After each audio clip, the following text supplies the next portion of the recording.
Chiefs Kingdom, welcome back to All Chiefed Up. We're back with another podcast for that ass. And today we're talking about the free agency madness going on. And we're saying goodbye to a few Chiefs that are leaving us, Steve. Let's talk about it. Before we get the show started, just want to say thanks for watching All Chiefed Up. Hit that like button for us, get this out to more people. And if you haven't subscribed yet, what are you freaking waiting for? Help your boys out. Hit the subscribe button. Mike, let's talk about the Chiefs free agency. Brett Veach has been working, baby. He's been working. Let me work it, baby. That's what he said. We kicked it off with a little Shefty saying that we re-signed five-time Pro Bowler Chris Jones to a 5-year deal with $95 million guaranteed, Steve. Chris Jones was the way we kicked off free agency. He was the #1 free agent that was not on the market, thanks to Brett Veach pulling the trigger a little early there, Steve. What do you think about the Chris Jones signing? I think Chiefs Kingdom's pretty much jubilated by it. I think it's unanimous, except for the slapnuts out there. We had to have Chris Jones back, right? I mean, a lot of people were like, what's Brett Veach doing in free agency? He hasn't signed anybody. It's like, wait a second. He signed the most coveted guy in the NFL before anybody else could. We got him wrapped up. We got him here for long term, and he's only a $7 million cap hit this first year, Mike. So I think Brett Veach did himself, he might have outdone himself with the dark arts of contract negotiating. Yeah, right. He's teaching at Hogwarts. You've got Snape in the first period. You've got Brett Veach in the second period talking about how you can swindle contracts over here. And we're going to get to that a little bit more in a minute because it's been wild. But, Steve, Chris Jones, definitely a big signing for the Chiefs. We needed to keep him intact. This is the guy. He's the fourth pillar to us continuing our dynasty, my boy. That's what he is. That's what he is. With Andy Reid, Travis Kelce, Patrick Mahomes, and Chris Jones. That's the four, man. And it don't always show up on the stat sheet. And there's going to get people saying, he's declining. He's 30 years old. This is crazy. Brett Veach set this up to where there is an out if he does not perform here after 1, 2, 3 years. I think the out somewhere around the 2 to 3 year mark. But I don't think you're going to need it, man. Chris Jones is going to perform for the next 3, 4, 5 years. It's that simple. Absolutely. And now that Aaron Donald has retired, you can't even argue. He is hands down the best defensive tackle in football. No one else is close. And we got him wrapped up, and he's going to retire Chief, hopefully, Mike. This is Chris Jones' message to the kingdom. Let's check it out. Hey, guys. It's Chris Jones here. Wrapping up. We got 5 more years of greatness. I will be retiring the Chief. This is everything we dreamed about, talked about. Now some more Super Bowl rings, man. Let's go. He's very chill. He's very chill right there. Like, I think he just smoked a bag, and he's just like, oh, I don't know what's going on, bro. I'm so rich. I'm so rich. Speaking of not so rich, but Brett Veach dark arts. Adam Schefter says new weapon for Mahomes. Former Ravens and Cardinals Hollywood Brown expected to sign a 1-year deal in KC. And a 1-year deal he did sign, Steve. 1 year with up to $11 million in incentives. And I think it was right around the, $6 million mark, somewhere in that range. But Steve, what do you think about Hollywood? I think it's close. I think it was $7 million, up to $11 million. But, man, what a signing. I mean, Mike, me and you put months ago the top guy that the Chiefs needed to get as far as wide receivers went. And we also said it was the best fit, and the most likely was Marquise Hollywood Brown. Boy, did Brett Veach listen for once, baby. He went and got the guy. I think that Hollywood Brown is going to get his opportunity to break out just a little bit this year with Patrick Mahomes as his quarterback and Andy Reid scheming him around the football field, Mike. I mean, Hollywood Brown, he's been really good his entire career, but he started out in Baltimore with Lamar Jackson, who likes to run the ball 90% of the time. Then he went over to Arizona. He had Kyler Murray, who can't even see over his offensive line, who doesn't play half the time. He had to play with Josh Dobbs. He plays more Call of Duty, Steve. Exactly. So I'm just saying, like, right now, I think Hollywood Brown took a team-friendly deal because he wants to go somewhere, prove what he is, and win. And I love it, dude. It worked out great. Right. If Chris Jones was the #1 signing for the Chiefs, I would say that within Chiefs Kingdom, we know we needed a wide receiver. We needed somebody that could come in and be explosive, bring that speed back, Steve. And by the way, Hollywood Brown, he flies. He flies. His Oklahoma Pro Day 40 was in the 4.2s. He's right there with Tyreek Hill. Next Gen Stats said that besides Tyreek Hill, he runs the most 20-plus yard, clocked routes. 20-mile-per-hour routes. Yeah. Right. He brings the speed. He brings the dynamic that he just looks like an Andy Reid receiver. And I think he's going to be fine because everybody's like, well, he drops. He does not. He's got a 6% drop rate for his entire career. The kid can play. And again, he's not played with a legit quarterback. By all means, Patrick Mahomes is head and shoulders and shoulders and shoulders and stomach and balls above Lamar Jackson. I mean, come on. They're never in the same ballpark. I think Brown at a floor this year is going to throw up 70 receptions, 850 yards, and 6 touchdowns. I think that's his floor, and everything else above it is even crazier, dude. And he fits right in. Did you see where he was swag surfing when he was announced? He's ready to come here. He's ready to win. I think he's going to be a good asset. Absolutely, man. You put him out there with Travis Kelce and Rashee Rice, and you got yourself some trouble for the defenses. And I think that Marquise Brown is actually going to benefit from Travis Kelce and Rashee Rice, and I think he could have a 1,000-yard season in his first season with the Chiefs. Very much so. Very much so. If you're going 850 at a floor, like this guy can go whatever. Steve, a big signing with the Chiefs Kingdom. Here's another one, and we would not miss this one. This was a top 3 offseason signing. Our boy Drue Tranquill has come back on a 3-year deal, Steve. Drue Tranquill, this guy right here is – has there been another guy that just came on the scene and become a fan favorite so quick? Well, I mean, he's just a football player, man. He's so humble. He's nothing flashy, but the dude is a freak athlete. You saw his RAS score coming out of college. It was high 9s. Right. I mean, we know what he can do. He's a smart player. He filled in for Nick Bolton last year when Nick was out. We didn't miss a beat. I mean, he's just been excellent. And his attitude, Mike, he started out over there in L.A. with the Chargers, and then he got to come taste the sweet nectar of a Super Bowl with the Kansas City Chiefs, and he knows how much better he has it now. And he was trying to win MVP of the parade. He was walking around talking about how KC was so much better than LA, and this was his home. This is what he wants to do. He wants to be here. Chiefs Kingdom wants him here. It's a perfect marriage. Love the fact that they extended him, and I'm glad he's going to be around. Right. Drue Tranquill is just an all-out great signing. I think that was something Brett Veach had to do. Drue Tranquill just wants to be here. He wants to win. I think the culture of Kansas City football fits what Drue Tranquill does. He's got that old-school mentality where he just wants to go out there and work. He wants to be in. He wants to hit you on every play. Like you said, he was able to take over that green dot when Nick Bolton had to step out. He can play all 3 linebacker positions. He can blitz. He can rush the passer. He can defend cover, passes. Man. Yeah. I mean, he does just everything you want. He is a heck of a football player and a great signing. And because of that signing, we did have to say goodbye to our boy Willie Gay, who did sign a 1-year, $5 million deal with the Saints. So we hate to see Willie go because Willie's an electric kind of guy, man. Do you have any words about Willie? Man, the energy Willie brought to the team, the attitude. That's irreplaceable, right? Like, that was something that was awesome. We thank him for his time in KC. He was great. He was a fun player to have. I don't think Willie ever really hit his ceiling, and I don't think Willie was getting as many snaps as he would like last year because of players like Drue Tranquill. So, I mean, the 1-year, $5 million mark seems very low for Willie Gay, and I almost feel like the Chiefs could have matched that and kept him around here. But I think it was time for him to move on, try to spread his wings a little bit, Mike, and get out there and be the best Willie Gay that he can be. Right. He's going to take that contagious attitude down to the boot, and he's going to bless some people down there. So good luck, Willie Gay, man. You always be part of the kingdom up here for real. We also signed Mike Pennell, Steve. This was a big sign. Yeah, baby. A little PP on the PP. The a little big Pennell P. energy, baby. Energy. Mike Pennell deserved this. He's finally going to be with the team from day one, not flipping back and forth from the practice squad to the roster. It's not going to happen. Mike Pennell, by the way, is a 2-time champion with the Chiefs, Steve. Not only is he a 2-time Super Bowl champion with the Chiefs, but Mike Pennell was an integral, huge part of 2 Super Bowls. I named him a co-MVP. Bro, he went in both games and dominated at his position. He stopped the run when it needed to be stopped, and that's what we want Mike Pennell for. And, Mike, last year, early in the season, we weren't the best run-stopping defense. We know that. Our defense was immaculate last year, but that was the one little flaw that we had. We wasn't the greatest at run-stuffing, but Mike Pennell always comes right in at the end and says, nay, my friend, you will not run on the Kansas City Chiefs. I will shut your ass down, and we will win the Super Bowl. And that's why I love Mike Pennell. Dude, when Mike Pennell signed the other day, it was fun to watch. Watch this. He scares the ever-living crap out of everybody.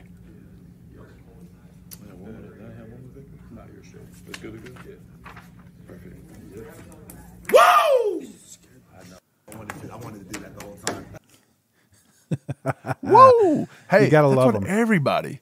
That's what everybody said when we signed Big PP. That's what everybody said we signed Chris Jones. That's what everybody said we signed Drue Tranquill, Hollywood Brown, you name it. The next guy they brought back, Deion Bush, coming back as a two-time Super Bowl champion with the Chiefs, Steve. What's the risk-reward of Deion Bush? Because I think there is no risk here. I think Deion Bush is just flat out a decent signing for Brett Veach. Absolutely. He's a cheap signing. He's a familiar signing. He's great in special teams. He can fill in at safety when you need him to. I think this kind of rounded out the safety room because you got Justin Reed, and then Brian Cook's going to be coming back off that ankle injury. We also have Tamari Connor, who played excellent as a rookie last year. He's only going to get better. This kind of rounded out that room. I think it might be a good buy for Mike Edwards, but thanks for the 1 year, Mike Edwards, because you were awesome. And at times you reminded me of the Honey Badger, the way that you were always around the ball. And It was freaking awesome to have him. But I don't think Mike Edwards is going to be back. I think they'll probably stick with these four. But good signing on Deion Bush, man. You got to love him. Right. Bush is a depth piece. I mean, the last 2 seasons he was pretty much just a special teams kind of guy, unless injury reared its ugly head. And we've seen that with Brian Cook. But I'll tell you, man, he offers a lot of experience there. He was on the practice squad a lot last year before, just going back and forth between the practice squad and the active roster. He had a big interception versus Lamar in the AFC Championship game. That's what I was getting ready to bring up. You go from the practice squad all the way to getting that interception in the AFC Championship game, baby. That's huge. Very huge, man. Glad to have Deion Bush back again. Another signing, Turk Wharton. Our boy Turk, baby. Wharton, Steve. Turk, he's awesome, by the way. Like, I just like Turk Wharton. I like it. He come back off that ACL injury this year, and I thought he had a pretty solid season. A lot of people would say, hey, it wasn't much. It wasn't much. Well, you got to remember, this season, coming off ACL, he was in the lineup for 37% of the defensive snaps this season, and he was third among the linemen in regular playing rotation and run-stop win rate at 26%. He also had 2 sacks on the season. So I believe he only goes better. I don't know. He only gets better. More better? Yeah, he only gets more better this year, Steve. He gets better this year. That's what I believe. He just fills some gaps, and the Chiefs' our defensive line has been depleted, and we had to sign back all these guys. And Brett Veach is like, look, we're just going to bring them all back on 1 years. Right. Well, Turk Wharton's one of those underrated guys, right? He doesn't get talked about very much, but he's always making plays, and I think his injuries has actually held him back from being a bigger name than he is. I think it's a great 1 year signing. He kind of does what Mike Dana does. Like, people don't talk about him a lot, but when he's in there, he's going to make a play for you. Yeah, I totally agree. Another guy we signed, Steve, this was the one out-of-house signing, okay? We went out and we poached a Bengals player, Irv Smith Jr. Well, Hollywood Brown was the other one. Yeah, it's true. We did. But this was the first one we had poached. This was the first signing, and everybody's like, what is happening? This is all we're going to sign is Irv Smith Jr. But, Steve, Irv Smith, what does he offer? He's basically a Blake Bell tight end 3. I think he gives you a little more upside in the passing game than Blake Bell gave you. And, dude, there's a lot of things about Irv Smith that it's almost a what if. Irv Smith's career has almost been a what if. What if he hadn't had injuries? It's a classic Brett Veach signing. This is a guy that was a high draft pick. He come from Alabama. Everyone thought that he had all this, super high ceiling. He can do this and that. He hasn't exactly achieved that. He's dealt with some injuries. So Brett Veach says, you know what, we'll bring you in. We'll put you behind Travis Kelce, Noah Gray. They'll use them in the 13 personnel. I'm sure you'll see Patrick Mahomes passing it to him quite a bit next season. So I like it. It wasn't nothing groundbreaking. Like, was it necessary? Not really. Can he block like Blake Bell? Not even a little bit. But the dude can catch passes, and that's what the Chiefs need. They need guys that can catch the damn ball. So I think it's a good signing. Right. Again, he signed for $1.25 million, so it's not groundbreaking. I think he'll be in a battle with Matt Bushman. He may not even make the roster. Who knows? But I do believe he does give Andy Reid more of that 3 tight end formation he likes to run, because that's 3 pass catchers there with Kelce and Noah Gray. His catches kind of diminished. I think he had 36 as a rookie, and then last year with the Bengals, he only had like 18. And he hasn't even really played a full season since his rookie year. So he missed all of 2021 with an injury. So it just feels like one of those things where it's like his whole career has been a what-if kind of thing. So I think if anybody can get it out of him, maybe it's the Chiefs, maybe it's Brett Veach, maybe it's Andy Reid. We shall see. Moving on, Steve, Ari Myrov reported that the Chiefs re-signed Derek Nottie to a 1 year deal, Steve. Derek Nottie, a lot of people kind of felt weird about this one. I thought Nutty had a good year last year, but a lot of people thought, hey, maybe we need to move on and quit doing this 1 year thing. Steve, do you feel good about Nutty? I like it, man. Like, I thought we might lose Derek Nutty before last season. I thought that might be when he moved on, but they signed him to the 1 year last year. I'm fine with it again this year. Mike, you were worried about the defensive line being a little depleted, but now it looks like defensive tackle's pretty solid. Right. I mean, obviously they went and paid Chris Jones. We got Turk Wharton back. We've got Derek Nutty back. We got Isaiah Buggs. We've got Neil Farrell Jr. We got plenty of defensive tackle now. Mike Pennell, guys that do all different things and do it well. So I think we got a good mixture of guys there. And I don't think we have to worry about defensive tackle much anymore. They might go after a young guy in the draft just to have one locked and loaded and ready to go for the future. But they don't have to. They don't have to. Right. Dude, he's back for his 7th season. He's logged a lot of snaps for the Chiefs. He basically plays running downs. They pretty much pull him out when it's a passing down. Nothing's going to change. He's not going to all of a sudden overnight turn into this big go get the quarterback kind of guy. Right. The one thing that kind of concerns me a little bit is that during the Dolphins game when we beat him in the wild card game, he did injure his tricep. So will he be back for the season? I think he'll be back. I hope it's not a long-term hindrance, something that he keeps injuring over and over again. And I don't think we really have to worry about that one. But the last signing to talk about would be our boy James Winchester, long snapper. The biggest one, baby. 3-time Super Bowl champion long snapper, James Winchester, Steve. I mean, this is just, we all knew this was coming. Dude, I love James Winchester. I love players like this because they're so overlooked. Like, I mean, this guy, let's look at him, Mike. This guy makes maybe $1 million a year to do what he does, which is amazing money. That's life-changing money for the average person. But as far as an NFL player goes, it's change, right? And like, this guy's doing it year in and year out, putting in the work. He is excellent as his craft. He's the best of the best. And then if you even watch some of the Chiefs franchise show on YouTube, you got to see a little bit of behind the scenes James Winchester. He's just such a normal, humble, good guy, good father, out there doing his thing, having fun, just like anybody else would. You got to love players like this, man. And I'm glad they signed back James Winchester. Just a little piece that you don't think about, but something you don't have to worry about because of players like him. Right. So with that being said, we had a few guys we had to say goodbye to. We already touched on Willie Gay, but we lost Nick Allegretti. He ended up getting a starting chance in Washington with the Commanders. 3 years, $16 million. Allegretti, 3-time Super Bowl champ. What a performance he gave this year, substituting in there for Joe Thuney off that, that entire, what was Thuney dealing with the pec injuries? It was something man. wild. Allegretti has been solid throughout his career with the Chiefs. He's always been there when we needed him. He steps in and he does an excellent job. He's tough as nails. People like Patrick Mahomes have said that he's one of the best teammates they've ever had. The guys loved him in the locker room. So it does kind of suck to see him go, especially after what he was able to accomplish in the playoffs last year in the Super Bowl.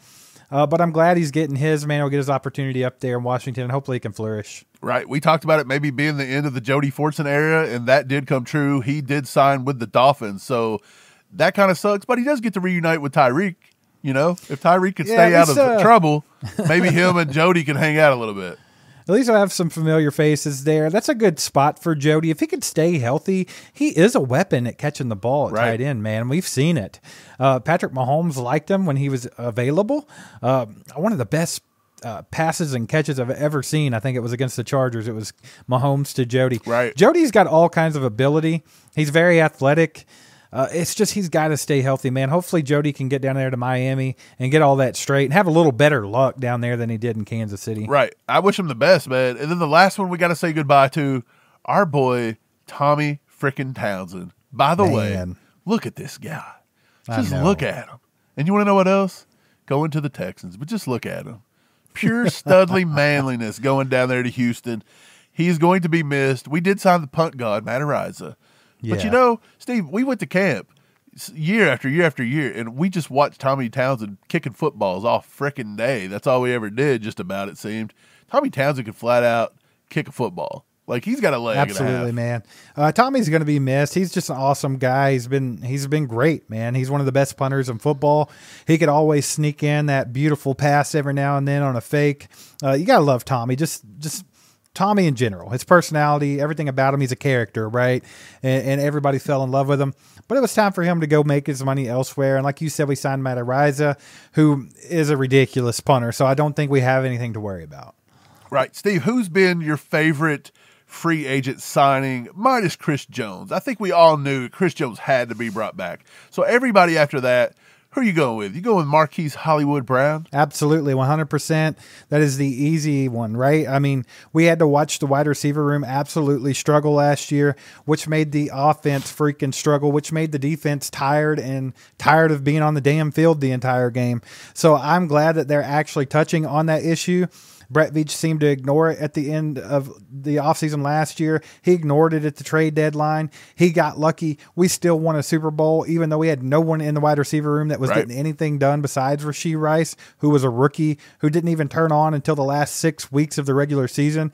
I think it's a perfect signing. This is a guy that's going to come in, fit right in. He's going to benefit from it. We're going to benefit from it. It's going to be awesome. So that's easily the best signing to me outside of Chris Jones, because that was the obvious one. Right. Well, I'm going to go ahead and go in a different direction. I like the Drue Tranquill signing. I think locking him up for 3 years actually does a lot for this defense. It even gives you a little flexibility just in case, and I think this is a long shot, but just in case you can't get something done long-term with Nick Bolton, you've got that guy there in Drue Tranquill that can be the green dot, can play the middle, can do a lot of things there. So I really just like the Drue Tranquill signing. Steve, check out what Drue Tranquill had to say when he re-signed. Chiefs Kingdom, what's going on? This is Drue Tranquill. Just signed the 3-year deal. Man, from my family and I, we're so grateful and thankful to be back. Let's go get this third. Let's continue building this this dynasty, man, and keep stacking them. We're so happy to be a part of this organization, man. There's nothing like it anywhere else in the world. Dude, he wants to be here. He wants to be here. He wants to win. Love Drue Tranquill. I think with him, I think with Chris Jones, with Hollywood Brown, Steve, we're back. We're back in contention, baby. We're back in contention. We've got to be odds-on favorites. Odds-on favorites to take that three-peat. Can't wait, man. They're not going to be. They're going to still call us the underdog to the stupid Ravens and whoever else went and signed the big pieces in the offseason, the big names. I think Vegas still has the 49ers ahead of us. The Eagles getting Saquon Barkley, all this kind of stuff, all of that in the offseason, it's all fluff, baby, because the Chiefs are still the best team in football and they're improving. So that's what people should be worried about. Right. Let us know in the comments who you guys think was the best signing. Give us grades for each of the signing. We like to read your guys' grades for everybody we signed, and we appreciate. I'll get it out in a second. We appreciate you guys being here. Thanks for subscribing, hitting that bell. We'll catch you next time. Go Chiefs.